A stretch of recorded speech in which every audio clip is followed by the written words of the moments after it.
ಸ್ನೇಹಿತರೆ ಎಲ್ರಿಗೂ ನಮಸ್ಕಾರ. ನೋಡಿ, ಇವತ್ತು ವಿಪ್ರೋ ಕಂಪ್ನಿಲಿ ವರ್ಕ್ ಮಾಡ್ತಕ್ಕಂಥ ಮಾನಸ ಅನ್ನೋರ ಒಂದು ಪ್ರೊಫೈಲ್ನ ನಾನು ಇಲ್ಲಿ ಹೇಳ್ತಾ ಹೋಗ್ತೀನಿ.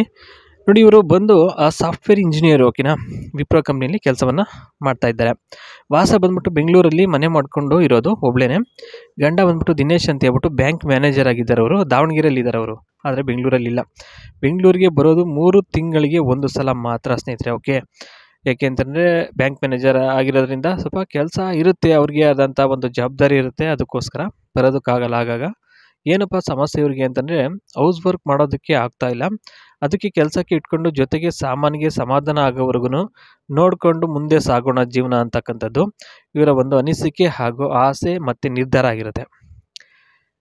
ನೆಕ್ಸ್ಟ್ ಬಂದು ನೋಡಿ, ಇಲ್ಲಿ ಕೆಲಸ ಮಾಡೋರಿಗೆ ಏನೇನೆಲ್ಲ ಫೆಸಿಲಿಟೀಸ್ ಸಿಗುತ್ತಪ್ಪ ಅಂತಂದರೆ, ಊಟ ಹಾಕುವಷ್ಟು ಆ ದೇವರು ಶಕ್ತಿ ಕೊಟ್ಟಿದ್ದಾನೆ, ಮತ್ತು ಒಂದೇ ಕುಟುಂಬದಂತೆ ಬಾಳಬಹುದು ಆಯಿತಾ ಅಂತ ಇಲ್ಲಿ ಹೇಳಿರ್ತಕ್ಕಂಥದ್ದು. ಅಂದರೆ ಗಂಡ ಹೆಂಡತಿ ಥರ ಆರಾಮಾಗಿರ್ಬೋದು. ಸೊ ಅವರಿಗೆ ಕೇಳಿದಾಗ ಕೊಡುವಷ್ಟು ತಾಳ್ಮೆ ಇದೆ. ಬೇಕಾದರೆ 2 ತೂತಕ್ಕೂ ಒಂದೇ ಸಮ ಹಾಕಿದ್ರೂ ಕೂಡ ಓಕೆ ಅಂತ ಹೇಳಿದ್ದಾರೆ. ಯಾಕೆಂದರೆ ಒಟ್ಟಲ್ಲಿ ಕೆಲಸ ಆಗಬೇಕಷ್ಟೇ, ಕೆಲಸವನ್ನು ಸ್ವಲ್ಪ ಕಮ್ಮಿ ಮಾಡ್ಕೋಬೇಕು ಅಂತಿದ್ದಾರೆ ಆ ಒಂದು ಕಾರಣಕ್ಕೋಸ್ಕರ. ಆದರೆ ಒಂದು ವಿಷಯ ನೆನ್ಪಿಟ್ಕೊಳ್ಬೇಕು, ಅದೇನು ಅಂತಂದರೆ ಕೆಲಸ ಎಲ್ಲ ಮುಗಿದ ನಂತರ ಅದೆಲ್ಲ ಮಾಡಬೇಕಾಗ್ತದೆ. ಅಲ್ಲಿವರೆಗೂ ಕೂಡ ಯಾವುದೇ ರೀತಿಯಾಗಿ ಇವರು ಕೊಡಲ್ಲ ಅಂತ ಹೇಳಿದ್ದಾರೆ. ಬೆಳಗ್ಗೆ ಹೋಗುವಷ್ಟರಲ್ಲಿ ಅಡುಗೆ ಮಾಡಿ ಕೊಟ್ಟರೆ ಸಾಕು, ಇಲ್ಲ ಅಂತಂದರೆ ಬಂದು ಮಾಡುವಷ್ಟರಲ್ಲಿ ತಡ ಆಗುತ್ತೆ. ಆ ಒಂದು ಕಾರಣಕ್ಕೋಸ್ಕರ ಬೆಳಗ್ಗೆ ಏಳೋಷ್ಟರೊಳಗೆ ಕೆಲಸವನ್ನು ಎಲ್ಲ ಮಾಡಿಬಿಟ್ಟು ಅಡುಗೆ ಎಲ್ಲ ಮಾಡಿಕೊಟ್ಟು ಇದ್ಬಿಟ್ರೆ ಅವ್ರು ಬೇಗ ಹೋಗ್ತಾರೆ ಕೆಲಸಕ್ಕೆ. ಕೆಲಸಗಾರರು ಏನೇನು ಕೇಳಬಾರ್ದಪ್ಪ ಅಂತಂದರೆ, ಎಷ್ಟೊತ್ತಿಗೆ ಮನೆಗೆ ಬಂದರೂ ಸಹ ಎಲ್ಲಿ ಹೋಗ್ತೀಯಾ ಅಂತೆಲ್ಲ ಕೇಳುವಾಗಿಲ್ಲ, ಮೊದಲನೇದು. ಎರಡನೇದು ಬಂದ್ಬಿಟ್ಟು ಕಂಪ್ನಿಗೆ ಹೋಗುತ್ತೇನೋ ಅಥವಾ ಸುತ್ತಾಡೋಕ್ಕೆ ಹೋಗುತ್ತೇನೋ ಅದೆಲ್ಲ ಕಟ್ಕೊಂಡೇನಾಗಬೇಕಾಗಿಲ್ಲ.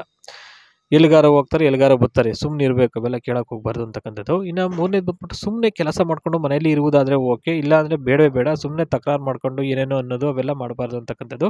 ಇನ್ನು 4ನೇದು ಬಂದ್ಬಿಟ್ಟು ಏನಪ್ಪ ಹೇಳಿದ್ದಾರೆ ಅಂದರೆ, ಕೆಲಸ ಮುಗಿದ ಮೇಲೆ ಮಜಾ ಮಾಡೋಕ್ಕೆ ಅವಕಾಶ ಇರುತ್ತೆ. ಅಲ್ಲಿವರೆಗೂ ಕೂಡ ಯಾವುದೇ ರೀತಿಯಾದ ಒಂದು ಮಜಾ ಮಾಡೋಕ್ಕಾಗಲಿ ಅಥವಾ ಏನೋ ಒಂದು ಕೇಳೋದಕ್ಕಾಗಲಿ ಯಾವುದೇ ರೀತಿಯಾದಂಥ ಒಂದು ಅವಶ್ಯಕತೆ ಇರೋದಿಲ್ಲ ಅಂತಕ್ಕಂಥದ್ದು ಇವರ ಒಂದು ಹೇಳಿಕೆ ಆಗಿರುತ್ತೆ. ಇನ್ನು ನೆಕ್ಸ್ಟ್ ಬಂದ್ಬಿಟ್ಟು ಸ್ನೇಹಿತರೆ, ಕಂಪ್ನಿಲಿ ಸಿಕ್ಕಾಪಟ್ಟೆ ಕೆಲಸ ಇರುತ್ತೆ. ಇವ್ರದ್ದು ಇಂಜಿನಿಯರ್ ಆಗಿರೋದ್ರಿಂದ ಸೀನಿಯರ್ ಇಂಜಿನಿಯರ್ ಇವರು, ಓಕೆನಾ. ಆ ಒಂದು ಕಾರಣಕ್ಕೋಸ್ಕರ ಸಿಕ್ಕಾಪಟ್ಟೆ ಕೆಲಸ ಇರುತ್ತೆ.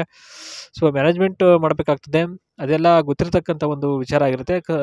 ಕಂಪ್ನಿಲಿ ಕೆಲಸ ಮಾಡೋರಿಗೆ ಇರುತ್ತೆ ಅದು, ಎಷ್ಟು ಏನು ಕೆಲಸ ಅಂತ ಗೊತ್ತಿರುತ್ತೆ ಅವ್ರಿಗೆ.